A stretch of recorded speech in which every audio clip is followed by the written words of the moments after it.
Umarangkada ang Education on Wheels ng Polytechnic University of the Philippines sa Payatas, Quezon City ngayong araw. Layo nitong magbigay ng dekalidad na edukasyon sa mga mag-aaral na nasa marginalized sector. Si Bien Manalo sa sentro ng balita. Matagal na nahinto sa pag-aaral si Rex Mendivil. Bilang isang breadwinner, naging prioridad ni Rex ang tulungan ng kanyang mga mahal sa buhay. Habang nagtatrabaho, nagdesisyon siya na mag-volunteer sa iba't ibang organisasyon. Hanggang sa maipakilala sa kanya ang Education on Wheels na nagbibigay ng pagkakataon sa mga tulad niyang matagal na natigil sa pag-aaral na muling makabalik sa eskwelahan. For me, napakalaking kalagaan po nito, lalo na po nag-open university na ang PUP. Kasi po, kagaya ko, inuna ko po talaga ang pamilya ko, tumulong sa pamilya ko. Ngayon po, napakahalaga po nito kasi nabigyan po kaming oportunidad na mabigyan ng pagkakataon makapasok habang nagtatrabaho po. Nag-i-encourage po kami, lalo na sa iba na talagang ayaw tumigil kasi alam niyo naman po ang pag-aaral is a learning process po. Every day is a learning process po. So malaking tulong po talaga ito, lalo na sa mga gusto pa rin po makapag-aral.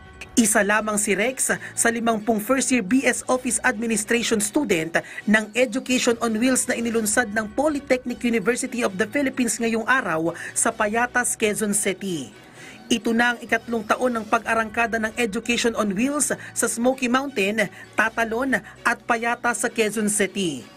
Ang Education on Wheels ay isang bus na converted into classroom. Layo nitong magbigay ng dekalidad na edukasyon sa mga marginalized sector. Ang pinaka-primary objective nito is to bring the education closer doon sa mga, alam niyo na, yung mga medyo galing sa mababang uri ng lipunan natin, no? Hindi makapag-aral. So since ang ating university ay free education na, no? Ang lahat ng mga state university, kaya inilapit namin yung libreng edukasyon doon sa mga kabataan na hindi makapasok sa universidad. Itong bus ay tinanggal namin yung upuan na tapos pinalitan namin ng yung collapsible na table and chairs, no? Para nang sa gayon ay maka-accommodate ng maraming estudyante. Hamon naman para sa mga guro ng Education on Wheels ang lugar ng mga mag-aaral na sinisikap na matugunan. Siyempre yung location ng mga bata, ng mga estudyante, medyo compressed, but then we overcome it by being here and offering courses na talaga naman makakatulong sa kanila. Of course, we prefer Education on Wheels kasi kapag Education on Wheels, instant yung communication, unlike online, there are connectivity issues, minsan di tuloy-tuloy, putol-putol.